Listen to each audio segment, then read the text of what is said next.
Good evening, Noswaith Da, ladies and gentlemen, croeso, welcome to this evening. How's that for sound? Okay. Merthyr Trades Council, Trades Union Council, thanks everybody for coming tonight, both candidates, representatives and the audience.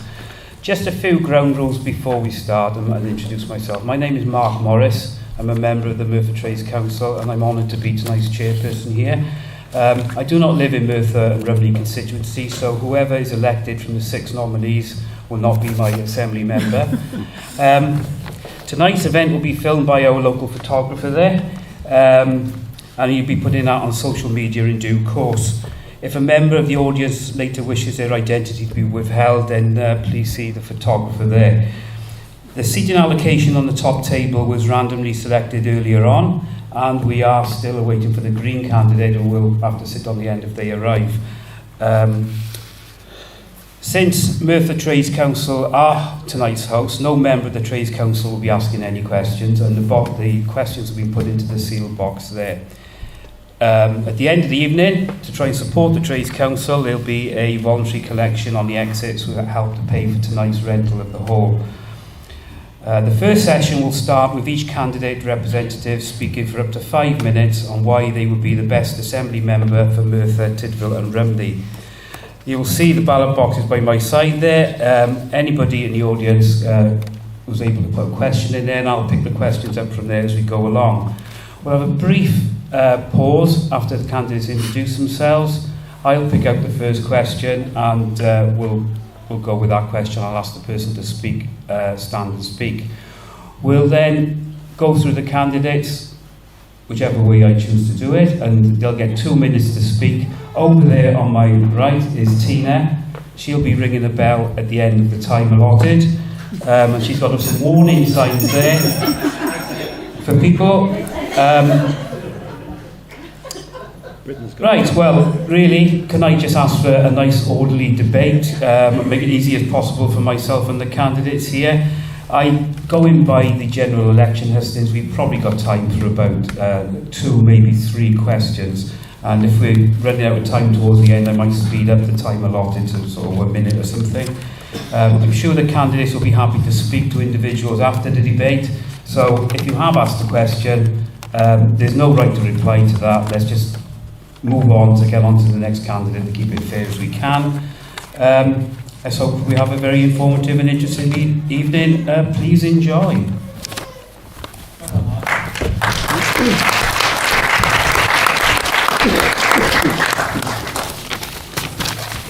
Okay, over to that mic now. Is that okay as well? If we can start over on my right for the first sets of introductions, working through Bob, Dawn and Brian, and then David and Elizabeth. And for the first set of questions then, we'll work our way back down the table. Okay, Bob Griffin. Thank you. Can I start by thanking Merthyr Trades Council for hosting this event. I wish there were more and that there were more people here, because I think this is where politics are understood and where they can be debated, and it's much better than just reading leaflets. So thank you for hosting this tonight. Merthyr Tydfil and Rumney has been a Labour stronghold for a long time, and voters have been very loyal to Labour. But I don't think Labour have delivered in a way that people wanted or expected. There are 3 issues which I want to draw attention to tonight, starting with NHS Wales, which is failing to meet its targets again. And there are calls for a major rethink on how we deliver health service in Wales from senior health officials. Labour has also admitted that they took their eye off the ball when it came to education. And Merthyr itself has had its education services in special measures for nearly 3 years. It's now out. But this is an indication of the sort of level of service that we've had here. And thirdly, Labour have had a sort of Micawber approach to jobs. If you wait long enough, something will turn up. And there's been disappointment at Labour pulling out on the last day with their guarantees for the Circuit of Wales, and further disappointment from tonight's announcement from Aberthaw Power Station of the changes that they are going to make to their working, which looks as though our Ffos-y-Fran mine and other open cast coal mines in Wales are in further jeopardy. Now, the Welsh Liberal Democrats want the Assembly to get the basics right. We want to make sure that the customer, the service user, the parents of children and students in education get the services that they deserve. We want to see more nurses in Wales hospitals and in the community. We want to see smaller class sizes for our infants classes. And we want to see an opportunity economy that helps create jobs, real jobs, particularly in the Heads of the Valleys area. We want to go further. We've got plans to revitalise our high streets, and our town centre is suffering against the success of Cyfarthfa Retail and the other edge of town shopping areas. We want to build 20,000 affordable homes. We want to reform business rates in such a way that local authorities have the benefit of success and pay the price of failure in supporting businesses in their area. We want to invest in sustainable energy. We want to create more apprenticeships. We want to make the Assembly work better for everybody. And there are a lot of good reasons for voting Welsh Liberal Democrat. Thank you.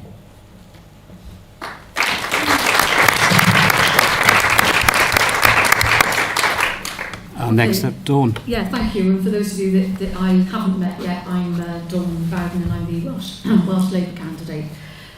First of all, absolutely delighted to have been asked to speak this evening at the Merthyr Trades Council hustings. I mean, those of you that do know me know that I've been a committed trade unionist all my working life, and very proud, for example, to have led the negotiations in the Welsh NHS which delivered the living wage for NHS workers in Wales, realising that having ambition for others is as important as having ambition for yourself. And for me, being elected to the Assembly would give me the opportunity to take into that wider arena that ambition for others, that I could affect positive political change across wider areas of people's lives. In short, what I'm suggesting is that would give me the opportunity to make a difference.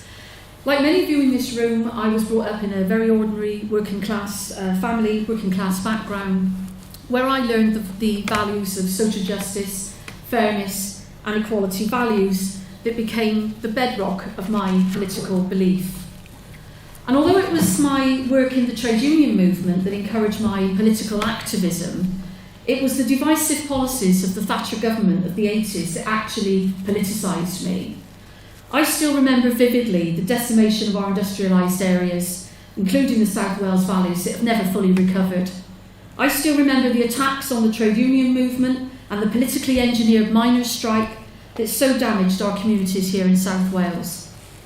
And I still remember the selling off of our national assets and the wholesale privatisation of our railways and other great industries at a fraction of their value to realise the Tory political dogma at the expense of the British taxpayer.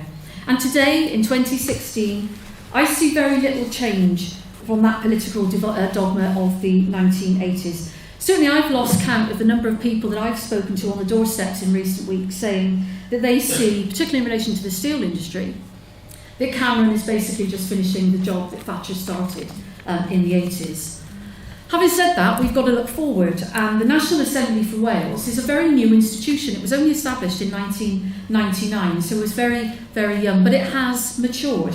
And after this election, we're going to see the Welsh Assembly with more powers devolved to it than ever before. So it's a hugely important election, and one that we need to persuade electors to take more seriously than perhaps they have in the past.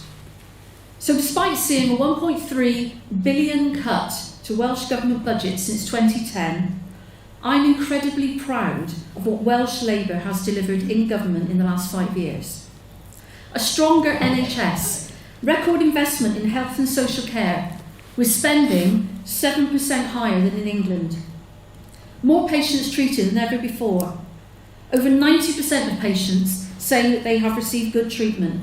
6,000 more nurses and 1,000 more consultants and 160 fewer senior managers since 1999. A growing economy, record inward investment, 15,000 young people supported into work through Jobs Growth Wales, and high quality jobs coming in through investments from General Dynamics, Aston Martin and TVR, and now the lowest average unemployment in the UK. A new momentum in our schools, GCSE results the highest ever, the poverty attainment gap closing at every key stage, a £2 billion investment for new and refurbished school buildings by 2024, and here in Merthyr Tydfil, school standards improving faster than anywhere else in Wales. However, it's not what you did yesterday that matters to voters, it's the vision you set out for tomorrow. And the strapline for our campaign for 2016 is Together for Wales. And we chose that because we want to lead the next government to deliver a stronger tomorrow for the whole of Wales. We won't be a government for one section of society or a few special interests. We want to deliver for every individual, every family and every business right across Wales. There is a huge amount to do over the next few years, but I believe that Welsh Labour is setting out the most attractive and compelling vision for the future, with delivery at the heart of everything we do. So wherever you are on life's journey, Welsh Labour has the policies that will help you and your family. And therefore I go into this election very proud of what we've achieved, very proud of what we have on offer, and extremely proud to be Labour.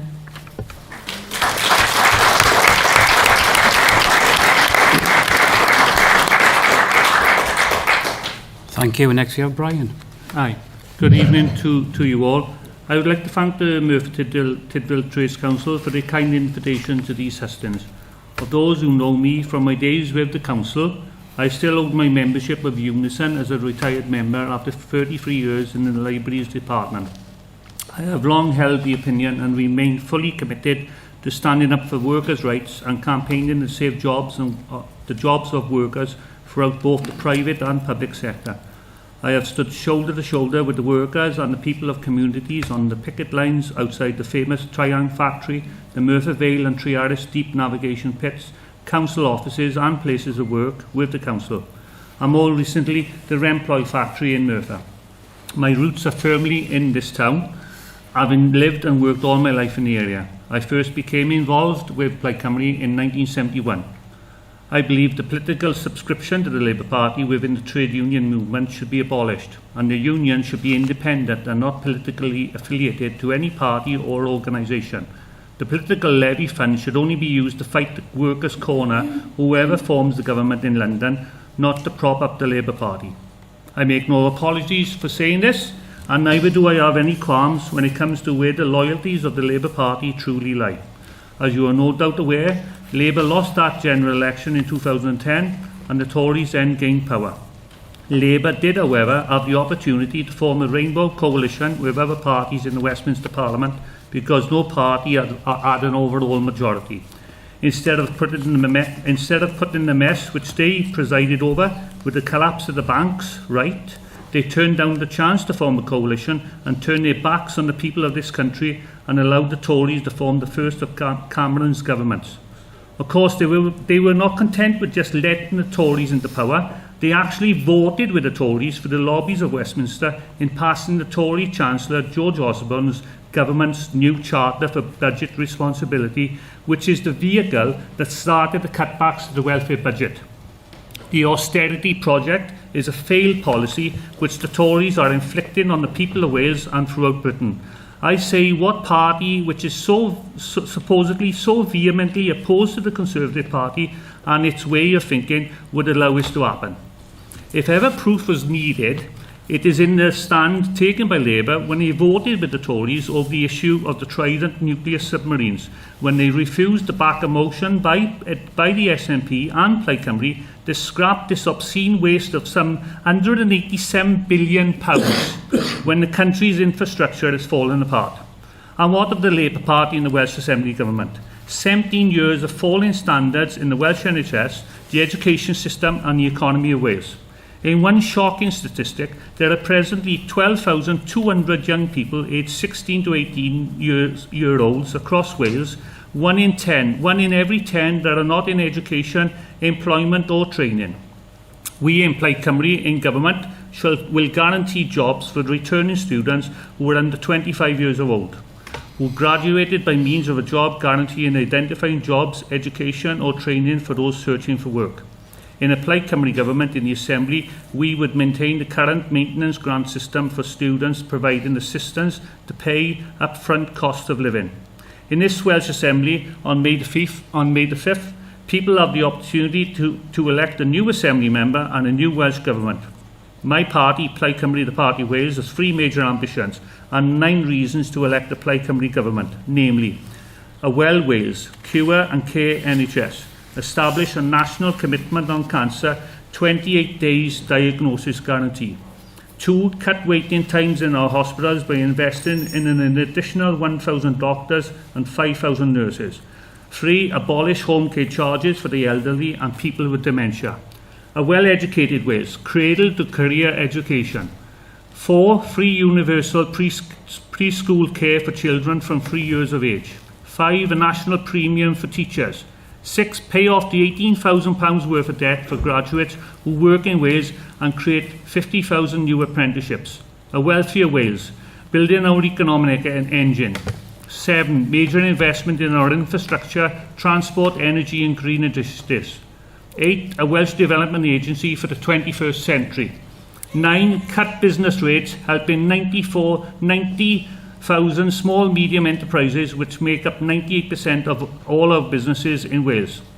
It is shameful that the crisis in the Welsh steel industry sector has been allowed to develop to such a stage that the thousands of steel workers' jobs and those in the supply industries at Port Talbot and beyond are at risk of disappearing.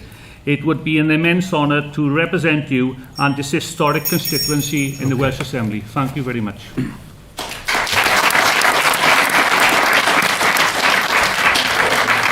Okay, and now David.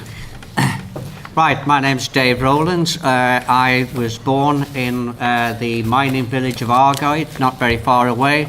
I class myself as a working class person, although I've been in business in a small business way. That's not referring to my stature, simply to the size of the businesses that I've had. But I believe that I must be living in a different country to the one Dawn was talking about, because as far as she's concerned, absolutely everything is right under the Labour government in Wales. Nothing wrong. We'll just carry on doing exactly the same as we have before. Well, the truth of the matter is, what we ought to be doing is not how well we are doing, but where is there absolute excellence anywhere in any of the prime subjects that we talk about. Education. We are still very, very low on the PISA rankings, 43rd in the most important subjects of maths, physics, and even English. We're turning out children from our education establishments that are not fit for purpose. If you ask any of the businessmen in South Wales, they will say that the quality of the student that's coming to them is just not good enough. That's after 17 years of having a Welsh Labour government in Cardiff. The health service, well, you only have to watch your television. Almost every single night there's an item about failure of the health service in Wales in one way or another. And the one thing that's been massively neglected by the Labour government, and that's the economy, where all we've seen is burgeoning bureaucratic jobs. We've had no interest in building the economy of Wales. That's the private enterprise side of the Welsh economy. They're content to be a begging bowl economy. Well, I think that Wales is better than that. I believe that we have the talent and we have the qualities of person to make this a country that we can actually be proud of. I joined the UK Independence Party back in 1999 because I believe passionately in two things. I believe in the sovereignty of the United Kingdom and I believe in the unity of the United Kingdom. And all those who are on this panel with me are in favour of staying in the European Union. Well, the truth of the matter is the European Union has cost us thousands and thousands and thousands of working class jobs. When the 7 million people came to this country under the Labour government, they didn't take chief executives' jobs, they didn't take bankers' jobs, they didn't take top civil servants' jobs, and they didn't take, for that matter, the political classes' jobs. They took working class jobs. And where they did not take those working class jobs, they forced the price of labour down to where the minimum wage is now the standard wage. I'd like to ask any of you now to put your hands up, be honest with me, and tell me, have you used the car washes in this town? Well, put your hands up if you've used the car washes in this town. I have. I got no problem with it. Well, you have no problems with them. The truth of the matter is that if you are a socialist and you care about the working classes, the men who are working in those places are paid £3 per hour. And they work 10 hours a day. They are paid £3 per hour. They work 10 hours a day. They don't have any contracts. They don't have any clothing that's suitable for the job they do, and they are moved about at the will of some very seedy characters in the background. So when the Labour Party says we have got rights and workers' rights in Europe, and Europe has looked after workers' rights, well, where are the rights of those type of people? And when you see the Labour Party, which is supposed to stand up against big business, allowing the cheap labour to pour into this country so that the big business can exploit the working classes, I feel that they're not doing the job that is their raison d'etre. They are not looking after the working classes of this country. Thank you.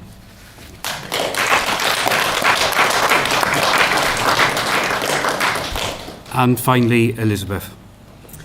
Good evening, everyone. I'd like to echo my fellow candidates in thanking you all for coming this evening and thanking everybody who's helped to organise tonight. It's really wonderful to be able to speak to so many people all at once, and hopefully more people when this goes onto YouTube or wherever it's going. I first decided to become involved in politics for the cliched but very true reason of wanting to help people and make a difference to their lives. I chose the Conservative Party because I believe in our core values. I believe in contributing to society, to working hard, to promoting social justice.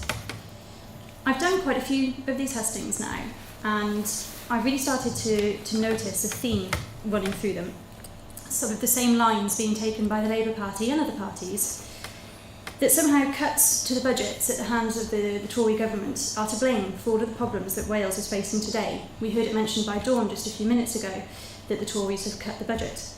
And it's something that I hear on the doorstep a lot as well, people saying to me, well, if your party hadn't cut our budget, we wouldn't have so many problems facing Wales today. So there are just 3 points that I'd like to make on that topic. First of all, if you cast your minds back to when the Conservatives came to power in 2010, Labour had been in charge of the UK for 13 years. Their complete inability to manage the country's finances had brought us to our knees. We were on the verge of bankruptcy. Their overspending had left us with the biggest deficit of all time. So the Conservatives did the only thing that we could as a responsible party to get this country back up and running. We scaled back on government spending. Second, as I've just said, the Conservatives have only been in power since 2010. That's just one full Assembly term. So what was the excuse that Labour was hiding behind before then? Our education results were the worst in the UK back then. They're even worse now. Our NHS statistics, waiting times, ambulance response times, were also terrible. Again, they're even worse now. Labour has been in power at the Assembly for 17 years, 11 of which they were also in power in Westminster. So blaming the Tories for the hardship faced by people around Wales today just doesn't add up. The third point I wanted to make is that over the course of the next Assembly term, the UK Conservative government has pledged an additional £370 million of funding for the Assembly, as well as guaranteeing a funding floor of 115%. So that means that for every £1 spent in England, £1.15 will be given to Wales. So if Labour get into power again in Wales this year, what's going to be their excuse in 5 years' time when we're all sat back here having the same arguments about the same issues? Because I can guarantee you that's what will happen. Nothing will change under another Labour government, just as nothing has changed in the past 17 years. It is so easy to blame Tory cuts, and I'm not buying it. I'm not buying it because Labour's appalling record on spending in the Welsh Government proves that there's plenty of money available if only it were going to the right places. I've got just a couple of examples of their crazy spending. We've got £50 million that was spent on buying Cardiff Airport, a purchase that's done absolutely nothing to drive Wales forward and made practically no difference to Welsh people's lives. On top of that, the Welsh Audit Office has now said that Labour paid more than double what a private buyer would have paid for it. More than double. Then there's the 72 properties that the Welsh Assembly owns, 14 of which are located overseas. In 2010, this cost the Welsh Assembly £29 million. £29 million on offices. Surely it would have been better to sell off our New York office or our Dubai office when the budgets were tightened.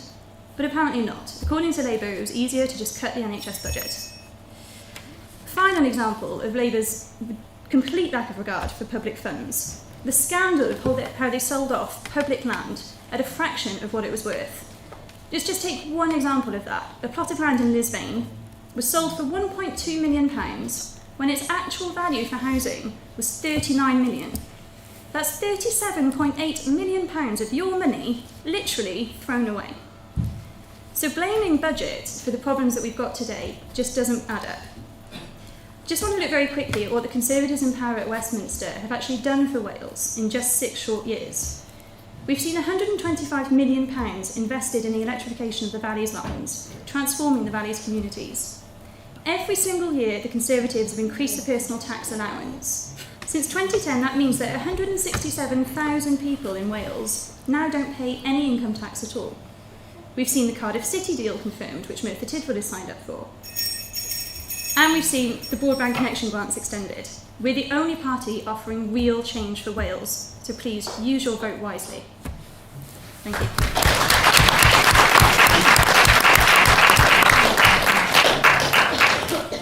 Thank you to all you candidates sticking to your times there. It was really good. Thank you very much. If we could do the same for the next bit, we might get through a few more questions. I'm going to randomly pick out something from in here, and if it's suitable, we shall go straight into it. We've got a question here from Tony Chaplin. If you could put your hand up, please, Tony. And it's on the Opencast restoration. With the triple whammy of the sustained low price of coal, the grave news about tartar plants in Wales facing closure if a buyer can't be found, and news today that Aberthaw is to move to winter and emergency cover only and reduce its use of Welsh coal to contain emissions which they've been pumping out illegally for a number of years. What action will you ask your party to take to reduce the potential cost to the public purse of more opencast mining owners failing to restore opencast sites in accordance with their original planning conditions?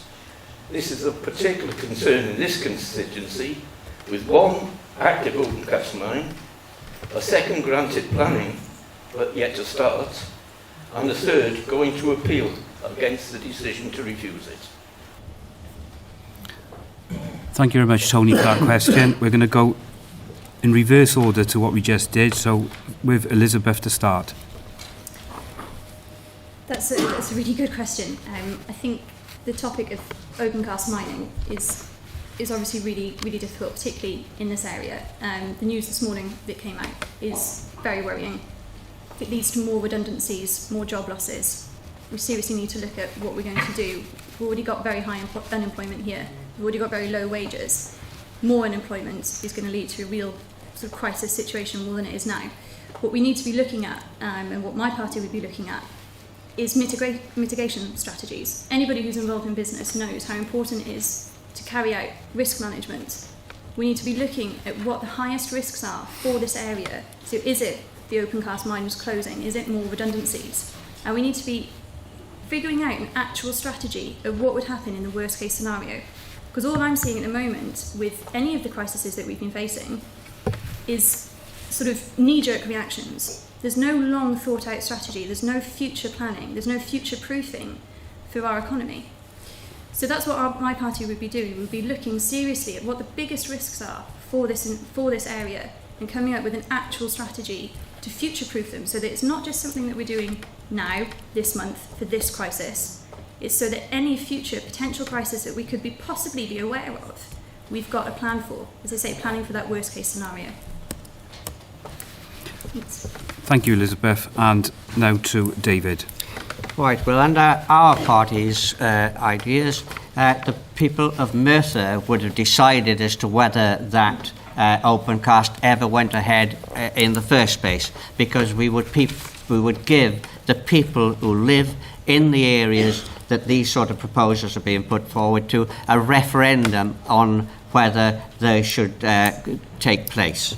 But can I say, obviously, what should have been put in place is a reserve fund, and that reserve fund should have been paid into on a regular basis by the company that's extracting the coal, so that whatever happens with that company, and it should have been in what they call an escrow account, so they can't touch that fund in any way, and the fund would have been built up so that whatever happens, even if it closed down, there would be a reserve fund to restore the site to a good condition. We know, so you may know it yourself, that down in West Wales, there's a site that the company went through and that hasn't been restored, and it's in a terrible situation. We don't want that to happen with Merthyr. But there's a broader question here. Why is it that the steelworks are closing anyway? And the truth of the matter is that the energy costs for any company in Wales and any company in Great Britain is massively over that which is paid on the continent. And it's because we are playing lip service to this ludicrous idea that we ought to be reducing our carbon footprint in Wales. We actually produce 0.0036 of the world's carbon footprint. That's what we have in Wales. That's what we actually create in Wales. Okay, thank you very much. We're now over to Brian. Okay, well, open cast coal mining, as those who know me, I've firmly been opposed to open cast coal mining ever since it appeared. With my work in a charity, I actually attended the public meeting about Rhydyr Car West, and I'm glad to say that the Rhydyr Car West, the Merthyr Village site, was defeated. Now, my party, Plaid Cymru, is firmly against open cast coal mining. We always have been. And a Ewell Gerrig girl, she's born and raised in Ewell Gerrig, Bethan Jenkins. She was the AM for Neath, the Neath area. She spoke out on this issue, as did other AMs in the Assembly, about the restoration of open cast sites. We would never have allowed the Vos of Bran site to go ahead in the first place. We would never have done that. And we would have ensured that there would have been a fund to properly maintain and restore the site to the best situation possible. Now, it's a terrible scenario that the Vos of Bran site may not be restored, as others may not be restored because of the insufficient funds available. Now, I got to say this because while I was campaigning against Vos of Bran, I had it from the Merthyr Council at the time that when they do restore it, I said, well, what do you intend doing with the biodiversity of the site? And the answer was Italian ryegrass. That's all that would be on the site. It would be like a green desert, only fit for sheep. There would be nothing there for butterflies, nothing there for birds, nothing there at all. There'd be no insects at all, so that the birds could survive, and there'd be no animals, such as rabbits and what have you. It just would be Italian ryegrass, and that's it, full stop. Now, my attention has been drawn by a relative of mine about graphene, which is a form of carbon and is less polluting than the standard coal. It is available in anthracite coal in the west of Wales. Graphene. Thank you. Cheers, thank you, Brian. And now, Dawn. Well, this can follow through several strands actually, but still specifically with Tony's question about the low cost of coal, open cast, and how we restore. I do agree with what others have said about the need for companies that are running open cast facilities to ensure that they are responsible for the restoration. It shouldn't be the responsibility of outside organisations, government, or the local authorities to do that. The environment in which people have to live, I think, is hugely important. I've been recently introduced to colleagues in the United Valleys Action Group and spoken to them about the proposals at Nant-Plesk. And I have to say, if I lived in an area like the Upper Rumney Valley with the beautiful views that I would see out of my window every day of the week, when there's precious little else there, I wouldn't really want to be looking at an open cast mine. But we have to have something that makes sure that we have renewable energies. If we're not going to use cheap coal, if we're not going to use open cast mining, then we have to have some other way of producing fuels. And I think the only way that we can do that is to have a proper strategy around renewable energy throughout our valleys. I'm looking at the clock now. Am I going to run out of time? Renewable energies in our valleys. So yes, opposed to further open cast development, because I don't think that is the long-term future. As far as Nant-Plesk is concerned, I'd be interested now to see where their appeal goes. I think the main basis of their business case is probably undermined to a large extent because of what's happened with Tata. The changes to the appeal that they've slipped in terms of the amount of coal that they want to carry from 50,000 tonnes up to 150,000 tonnes, all of those kind of things need to be addressed as well. So, sorry. Thank you, Dawn. Okay. Now, Bob. Thank you, Tony, for your question. This issue has been bubbling for some long time. It's about a year ago that the Welsh Assembly had a vote on a moratorium on new open cast coal mines, a moratorium to stay in place until the restoration of existing open cast mines was properly sorted. That vote was carried, although it's not binding on the Assembly, with all party support, except that a large number of Labour AMs actually abstained from that. Following that, Carl Sargent, AM, called a summit to look at the restoration of open cast coal mines, which I attended, and in which there was no recognition of the fact that the coal industry in Wales was in decline because of the finances, the world cost of coal falling, and a move against the pollution from Aberthaw Power Station. This was followed by a second summit at which several local people, which was held here in Merthyr, in which there was arguments and discussions about changing to the Welsh Assembly's guidance on planning for new open cast coal mines, rather than addressing the issue of what to do with the existing open cast coal mines. In January of this year, the Coal Authority issued new guidance for local authorities, which gave them much greater powers to look at the value and the validity and the size of the bond put in place by the mining companies to see whether that was sufficient for the restoration of the mine when coaling ceases. The leader of the council and the chief exec have had several letters pointing this change of guidance out to them, and I think possibly as a result of that, the mining company was invited to a meeting of Merthyr Council last Wednesday, but unfortunately they weren't able to attend. The solutions possibly lie in the fact that the value of the land when it is restored might cover most of the costs. Thank you, Bob. Okay.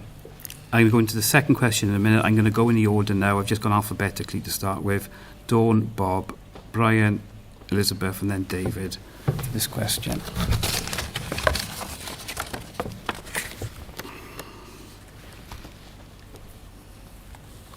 This question is from Rita Smith. Where are you, Rita?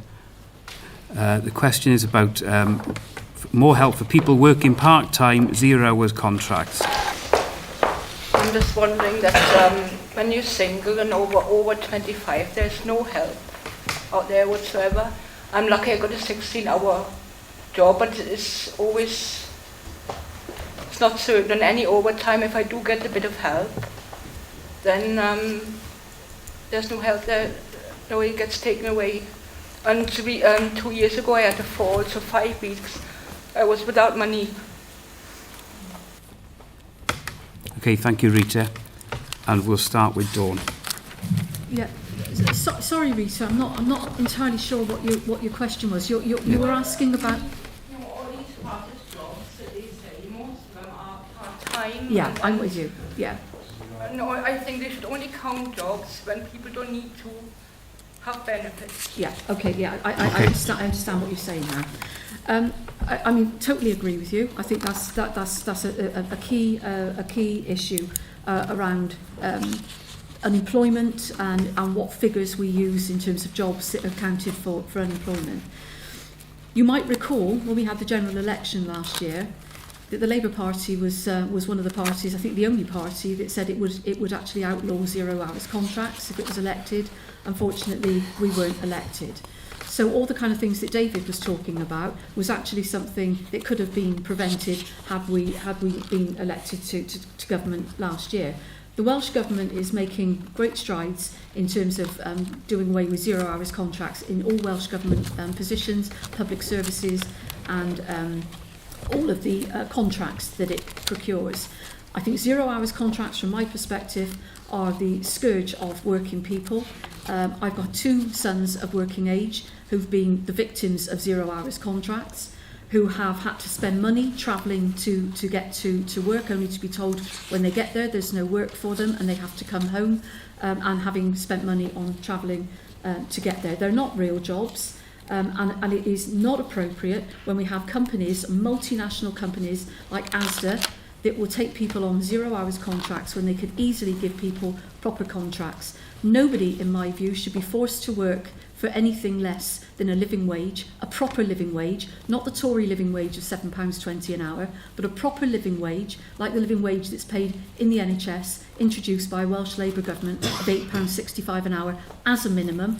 And in my view, that should be something that we should be talking about now in terms of raising to £10 an hour. Once we get to that level of having proper wages with proper jobs, then we will not be in a position where people are working and in poverty while they work. We should not, in this day and age, have in-work poverty.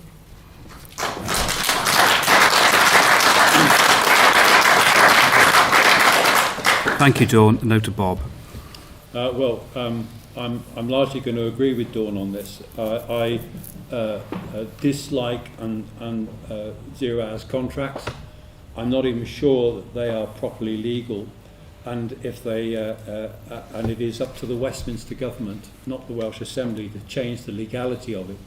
And I would be totally in favour of changing that. I think there needs to be room for some people who genuinely want flexibility in the hours that they work. But the large number of people who often work in domiciliary care, in the care professions, on 0 hours contracts and minimum wage is appalling. I will say that although Dawn says strides are being made, the largest, not employer, but user of people on 0 hours contracts is our local authorities, who buy in social care from Q Care, Care UK and the others, who have people on 0 hour contracts. And I would hope that part of the move that you're discussing would be that local authorities move as swiftly away from this in terms of writing into the contract that they will not accept people on 0 hours contracts working in their name, or move to other companies that don't employ that method anyway. Thank you.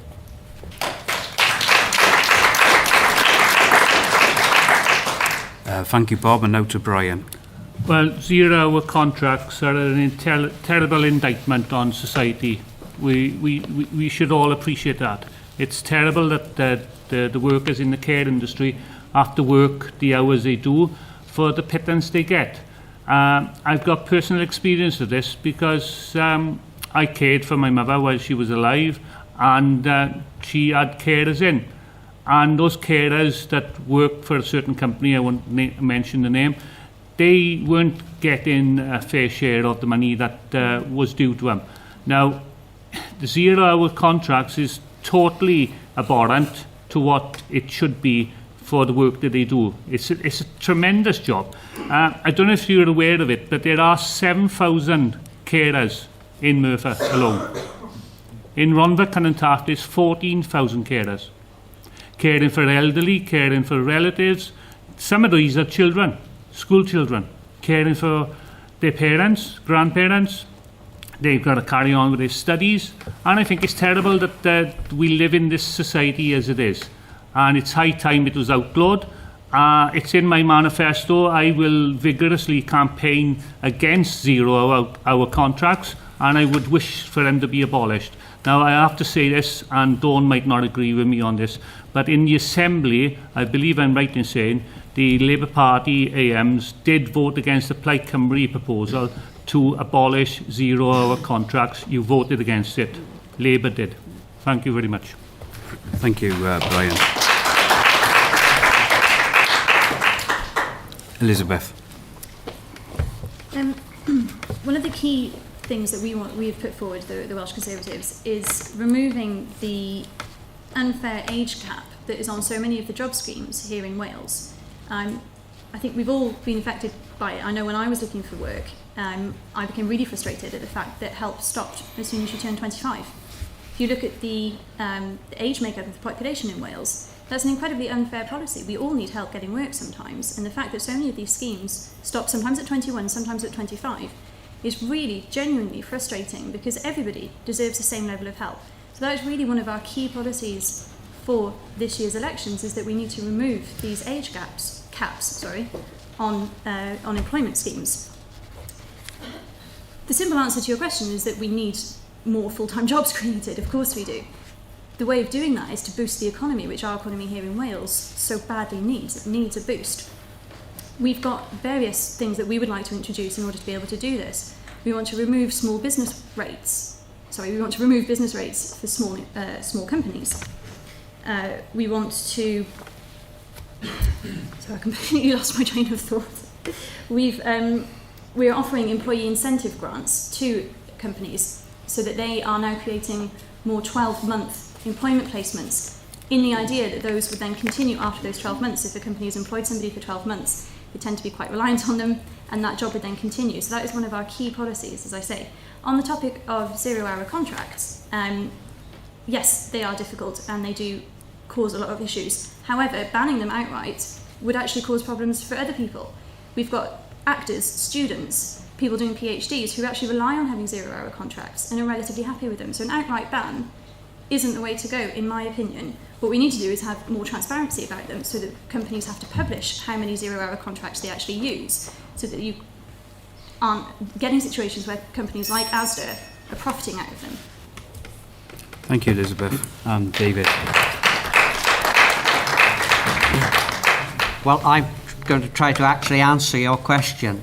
I think that you are obviously proving the fact that you want to work and you want to be employed, and that's why you're doing a part-time job at the moment. I think that whilst you're in the situation where you're doing a part-time job, it should be topped up adequately by benefits to make sure that you want to stay in that job rather than return to a full benefit system. So I think that we ought to be paying people a far better benefit system if you receive and you're going into part-time work. But can I just mention 0-hour contracts? This is the like of this has never been seen since dockyard workers turned up at dockyard gates to be hired or fired for a single day's work. It's appalling.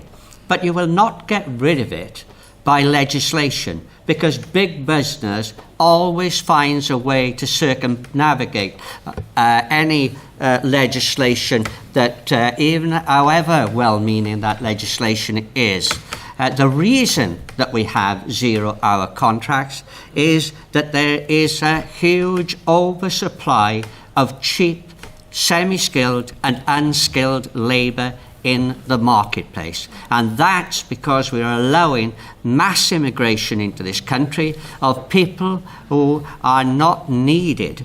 We will, the UK Independence Party wants to have controlled immigration so that we will take into this country those people we need, but that doesn't mean actually plundering third world countries for nurses and doctors, which is what we're doing at the moment. Far cheaper to plunder those third world countries who need the doctors, need the nurses themselves, than to actually create enough training places for our own nurses and our own doctors. Okay, it's an area that's been...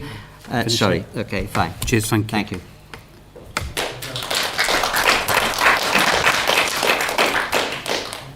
Okay, going to the third question, and I got my order here. I've just reversed the last one. So we got Dawn first, then Bob, then Brian, then Elizabeth, and then David again.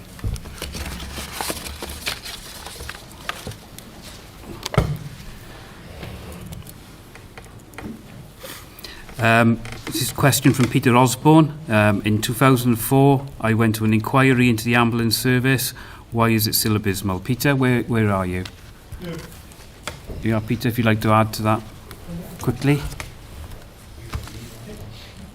Thanks. Yeah, I attended a road accident on the M4 in 2004 as a member of the fire crew. The ambulance that eventually arrived at our incident had first of all been turned out from Cwmbran to, believe it or not, Rhyadr. Let me get that, Rhyadr, halfway up Wales. An ambulance had become available in Builth Wells. They turned it back down to us on the M4. That year, the Welsh Assembly held an inquiry into the ambulance service. I forget the name of the lord, but I called an ambulance the other night at our local pub for a fellow who was choking. An hour later, fortunately, he was still alive, but the ambulance wasn't there. And I've got a headline on my phone, 7-hour wait for an ambulance. It's atrocious. Thank you, Peter. What did I say first? Sorry. It's actually, yeah, I have. I've confused myself now. Right, I'm going with David first, number 2, because we lost that one. That's why I'm confused. David. Right, fine. Okay, fine. Well, I think this is indicative of all the situation throughout, not only with ambulances, with the fire brigade. We are closing down fire stations all over the country. It's on the basis that we can't afford them. But there are crazy things going on in the fire service. I was told by a fireman the other day that a fire engine was delivered overnight, and because they didn't have a call out, they managed to familiarise themselves with the new fire engine. But the next morning, an exercise boat arrived which said, please do not use this apparatus until you have been fully trained in its use. It's that sort of wasted sort of money that's going on in all the services that we have to cut out. And therefore, we could afford the ambulance stations. We could afford more fire stations throughout the country. It's appalling. We've had an appalling amount of waste in all these services, and we really have to look at it and change the whole ethos of how we have these supplying people for us. Thank you, David. That was nice and short. Elizabeth, next. Yeah, unfortunately, there are so many stories like the one that you've just said. We hear it all around Wales, and it's been an issue for years now. As I said in my opening comments, in 2008, 2009, we were having exactly the same issue. And yet here we are today, still talking about it, and nothing has happened. Although actually something has happened. What Labour has done, they've moved the goalposts. So we were failing on our ambulance statistics. So they decided to reclassify the whole ambulance system, the whole ambulance response system. So calls, different categorisations of calls in terms of which ones were urgent and which ones were not urgent, life-threatening, etc. All reclassified so that Labour presumably could meet their own new statistics, and it still isn't working. What we're seeing is the budget cut from the NHS, and Labour can say as much as they like that this didn't happen, but the Nuffield Trust has come out with an independent report, nothing to do with my party, nothing to do with any of the parties around here, that have shown that spending on the NHS budget has decreased every single year of this Assembly term. That hasn't happened in England, it hasn't happened in Scotland, it has only happened in Wales. So no wonder we are having all of these issues today. We have got to invest more in our NHS and in our ambulance services. We also have to set our standards higher. At the moment, the Welsh Assembly have said it's acceptable for only 65% of life-threatening calls to arrive within 8 minutes. 65%. That's ridiculously low. In England, it's 75%. And even then, I think that that's low. We should be aiming higher, and until we aim higher, we're never going to increase and make better the situation that we have now. Thanks. Thank you, Elizabeth. And now Brian. Yeah, well, ambulance response times in Wales, the target used to be 65% of the Category A calls. Ambulance must arrive within 8 minutes. This was changed in October of 2015 to only 65% red calls requiring a response within 8 minutes. Actual response time of ambulances with all targets was met once in 3 years. Average performance last year around 54%. Under the new target, it is only just being met because it is designed in such a way it is met. It's convenient. Accident and emergency target waiting times in Wales, 95% of patients should spend less than 4 hours in emergency, not spending more than 12 hours in accident and emergency. Actual accident and waiting times, monthly average for last year was 80% of patients in major units spent less than 4 hours. But the latest statistics that came out earlier this week, accident and emergency waiting times, people waiting more than 12 hours has risen from 2,443 to 4,387 in 12 months. Last month alone, only 76.3% waited less than 4 hours in accident and emergency, a drop from 82.3% last March. Now, I wrote to the Assembly on a particular issue to do with ambulances. I said, surely it's a good thing that you get paramedics on motorcycles, because such is the time where somebody who is in an accident, like a serious car accident. Time is essential. The roads are getting clogged up with greater frequency, so surely a motorcycle with a paramedic on it, with the bags on the back, could get to that patient, sustain that life, save the person's life until a proper ambulance arrives. But the Labour-controlled Assembly thought it wasn't viable. So there you are. Thank you, Brian. And Bob. Thank you, Peter, for your question. I'm not too sure how much of this is shortcomings in the ambulance service, as much as shortcomings in the whole of the primary care system. The Liberal Democrats believe that the access to primary care, to your GP, is not as good as it should be. And we're proposing in our manifesto a fund to expand the opening hours and accessibility to GPs, because we believe that this will mop up quite a lot of the people that are currently going to A&E, going down to PCH here at A&E, because they can't see a GP as easily. The log jams in A&E mean that ambulances have to wait a long time with their patients before they can be properly discharged. Ambulances tied up outside hospitals means there are fewer available to respond to the sort of accident that you referred to in your question. So our belief is that it's not one issue to do with the ambulance service, but rather an holistic issue to do with access to primary care, which is jamming the whole system up. And our solution has been to put money into making that access to primary care easier and better. Thank you. Cheers, thank you. And now to Dawn. Thanks. I'm probably going to agree with quite a bit of what Bob has been saying, actually, but can I just first of all deal with two issues? There's lies and damn statistics, or is it the other way around? I don't know. But The OECD report, let's start with that one, the independent OECD report, which says that the NHS in Wales performs no worse than any other part of the UK. That's despite the fact that we keep constantly being told that there's less spending in the NHS in Wales each year. We are performing no worse than England, Scotland or Northern Ireland, and that's an independent report. Similarly, on the Treasury's own figures, it is a fact that the Welsh Government spends £172 per head more on health and social services together, because the two go together, than they do in England. And those are independent Treasury figures. But let's just deal with the ambulance service. As a Unison official, I represent members that work in the ambulance service. And I gave evidence to the McClelland review, which was the most recent ambulance review.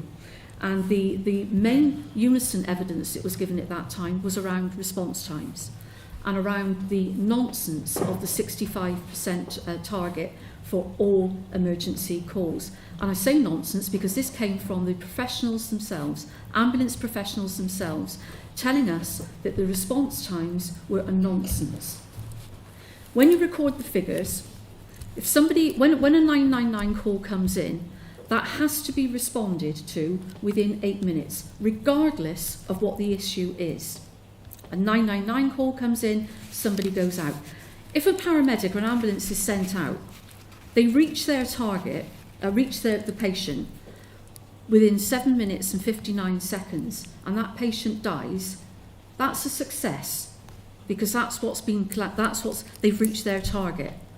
If they arrive on 8 minutes and 1 second, and the patient dies, or patient lives, that is a failure. And that is why the methodology around the response times was changed. And that came specifically from the paramedics and the ambulance professionals themselves. What happens when they don't... Whoa. Sorry, Peter, we just won't have time for that. If you want to have that debate afterwards, have it then. No, it's okay. I know it gets infuriating at times. Okay. Going to go with David next, then Dawn, then Bob. And I went first to last. Go on, you can go first again. So I'll go first again.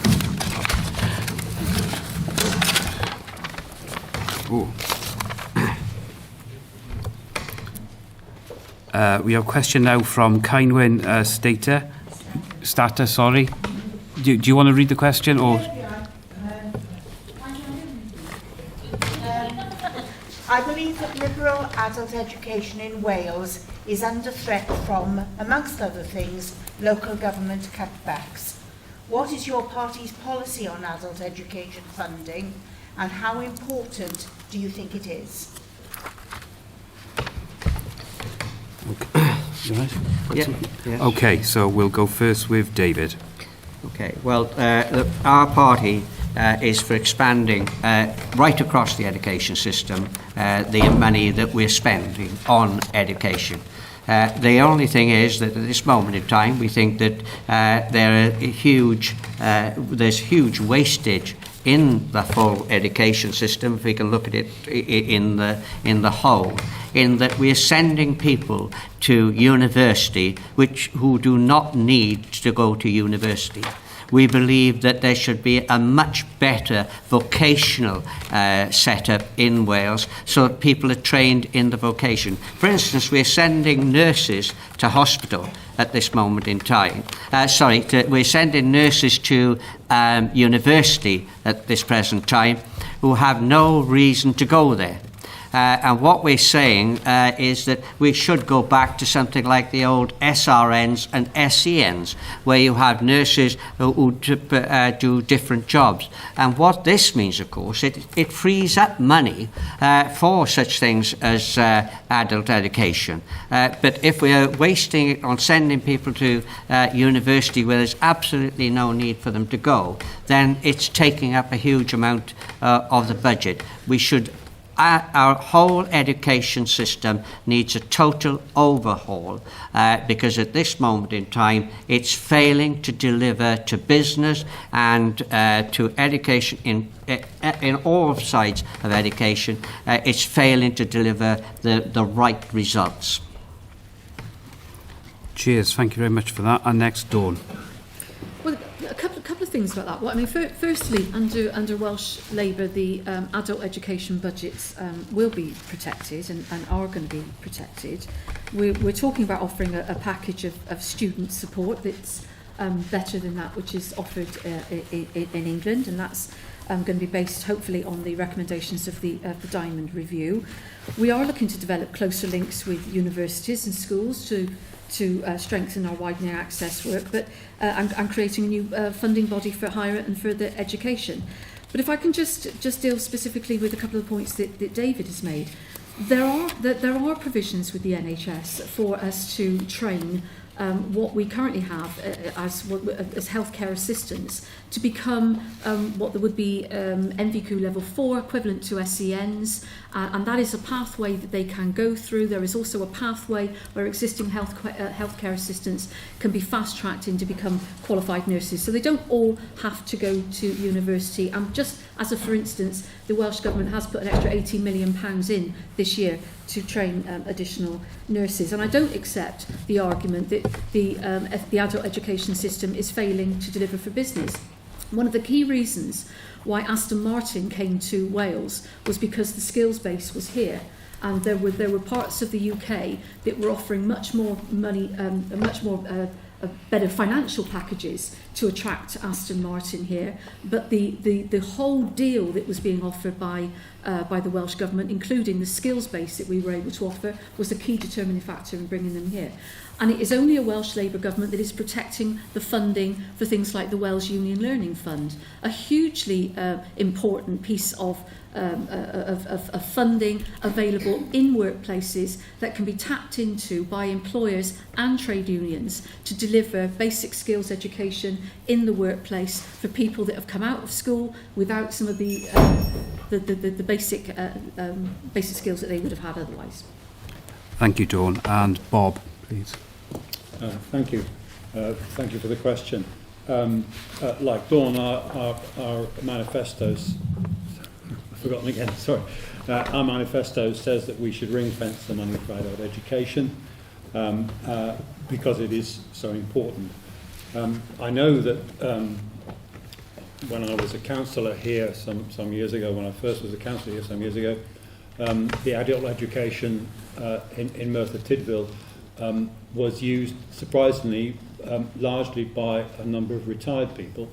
Not that there's anything wrong with that, but I think the main thrust of what we think of adult education for is for those people who maybe have decided that they are capable of more after they've left formal education, school, college or whatever, and are on their own steam trying to improve their qualifications.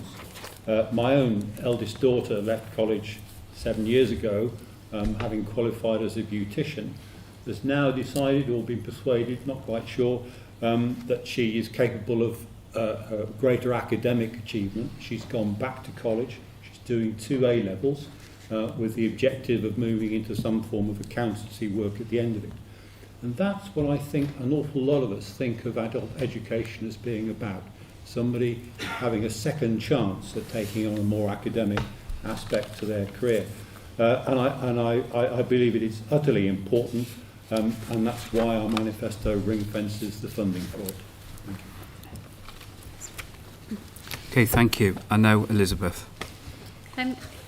Yeah, I'm really interested to hear that Labour is now protecting adult education funding. The College Wales came out in April 2015 and showed that the budget for 2015 to 16 for adult education funding had been cut by 50%, which is something that my party absolutely opposed. We believe that access to education should be equal and that funding should be available for adult education in order to boost those skills, the skill base that we heard about earlier, which is so vitally needed, particularly for areas like Merthyr Tydfil.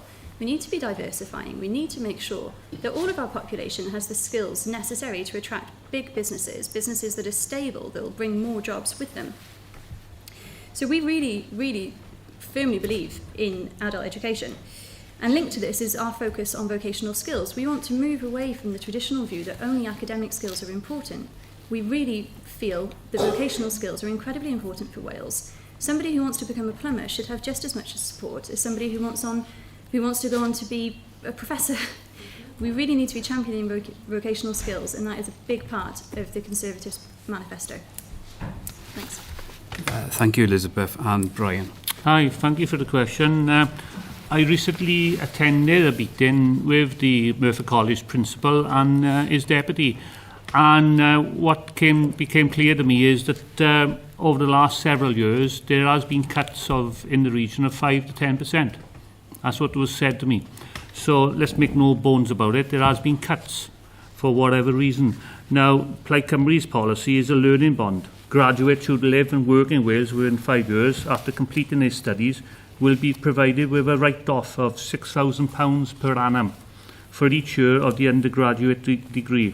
That, for a 3-year undergraduate session, would be £18,000 write-off, because the average student debt in 2014 was £17,310. Now, the numbers of the higher education students in Wales for 2012-2013 was 139,795 students.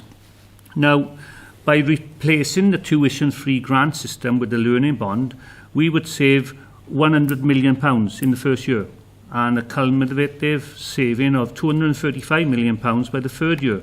The Plaid Cymru proposal would enable us to invest in our higher education system and close the funding gap created by Labour and the Welsh Assembly government. Their insistence on the unsustainable and irresponsible insistence on maintaining the tuition fee grant. The Diamond Review interim report concluded that maintaining the status quo was not an option.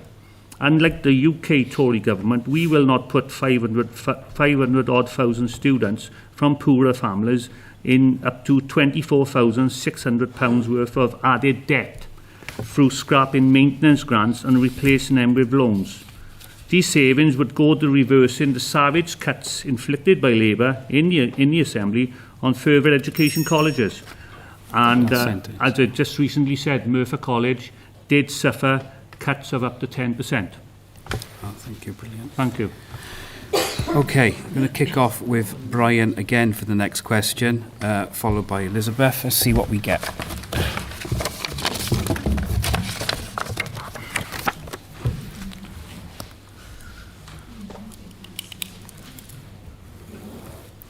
Oh, you're going to have to help me out here. Sorry, I can't read the name. Anyone to make that the name? Views on proposed free... It's anonymous. Inland water? Yes, inland water question. Sorry, I can't read. I'm really sorry. Views on proposed free access to inland water. Yeah. And who's that? What's your name? Sorry. My name is Tony Rees. I'm the treasurer of Merthyr Anglers. I've been the treasurer since 1970, and I worked for Angling in the town since I started 61 years ago. Okay. And it was a great fight to get the road Taff clean. It's now clean to Cardiff, and we are now having problems with the Welsh Assembly government as it stands today, where they are looking for access, what they call access to inland water and further access to land. Some of this is going to mean that we could very well have people, we've fought hard to buy our fishing rights so that the general public all over Wales could be able to fish our rivers through clubs and other methods. We are now, the access to inland water has come up, and what is proposed is possibly that the government that may come in may have open access to inland waters. This could mean that we will have people from all walks of life just going down to the river, doing what they want to do, and in particular canoeists who have done nothing, as far as we're concerned, to make agreements with us, having access to open water. And I'd like to know what the panel think of that. Right, thanks, Tony. It's probably going to be a nice, easy one to finish on then. Brian, you're up first. Well, I totally agree with what you're saying. I got some experience of this because with my work with a certain charity, local charity in Merthyr, we were involved with the Merthyr Angling Trust. I believe the gentleman I had some dealings with was Tony Rees. Yeah, that is Tony Rees. Okay, it's the same Tony Rees. Okay, well, Tony. Well, the Merthyr Naturalist Society, we actually, I believe, assisted you in maintaining the river down towards, was it Treharris? There was a section there where it was made clean.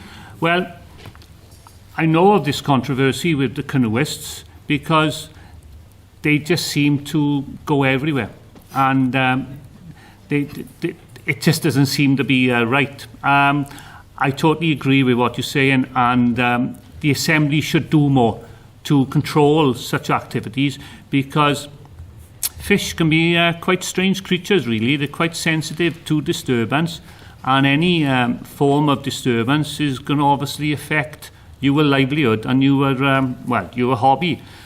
So I would say that canoeists and other people who visit rivers should be strictly controlled, because the river has been made by you as anglers.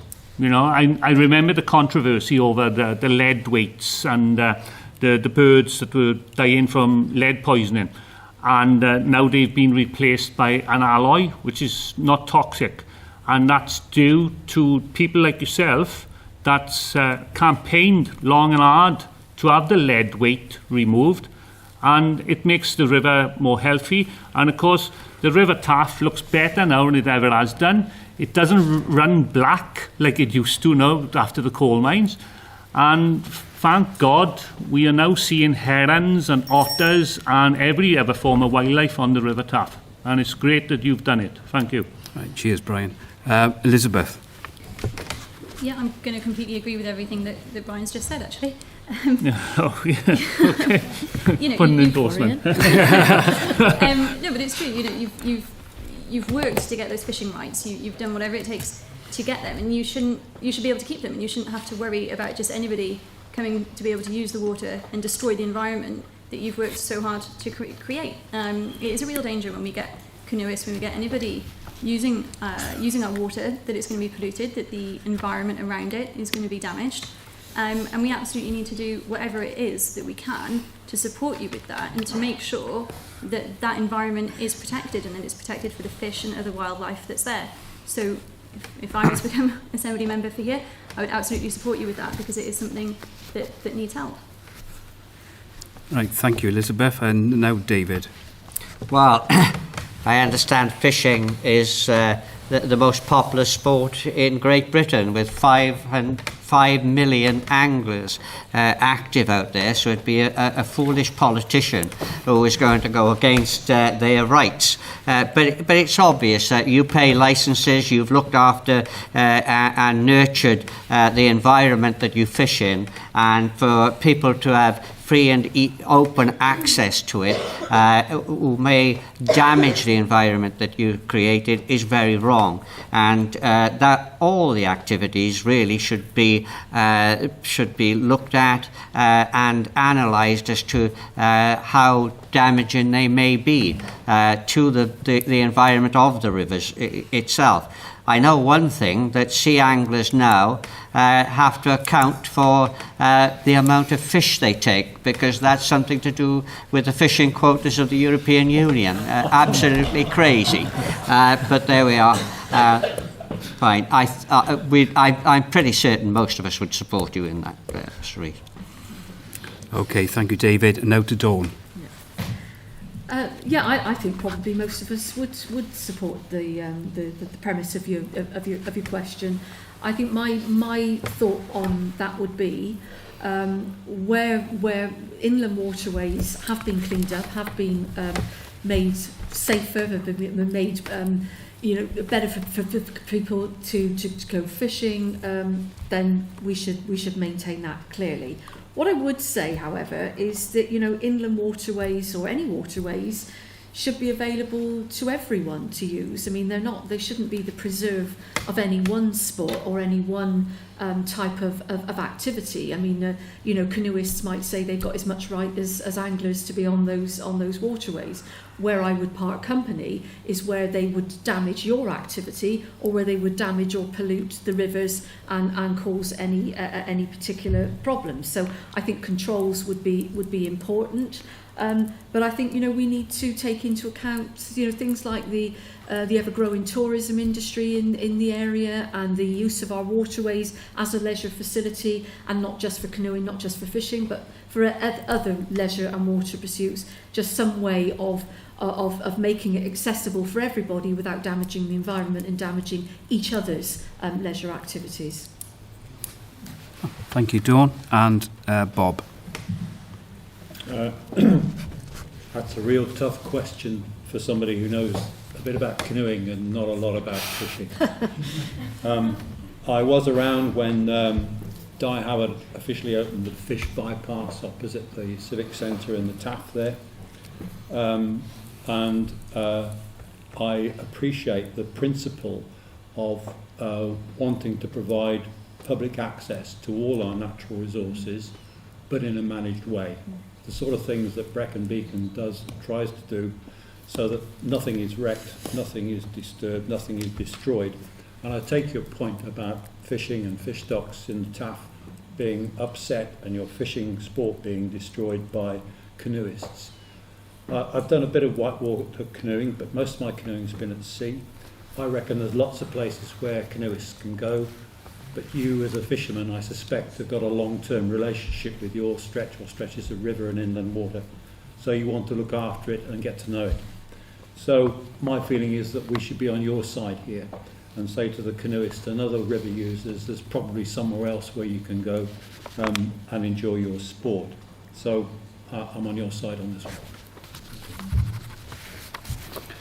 Thank you. I'm looking at my watch. We are rapidly approaching 9. Is 9 we're finishing, wouldn't it?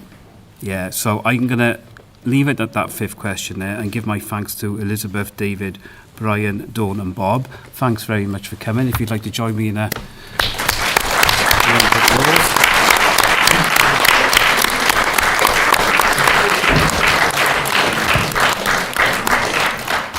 I'd just like to thank you all for coming and remind you, I'm not sure who's going to be with the buckets, but there are 2 people with buckets somewhere for donations to the Trades Council for paying for tonight's event. Safe journey home, everybody. Good night. Good night. Thank you, Chairman.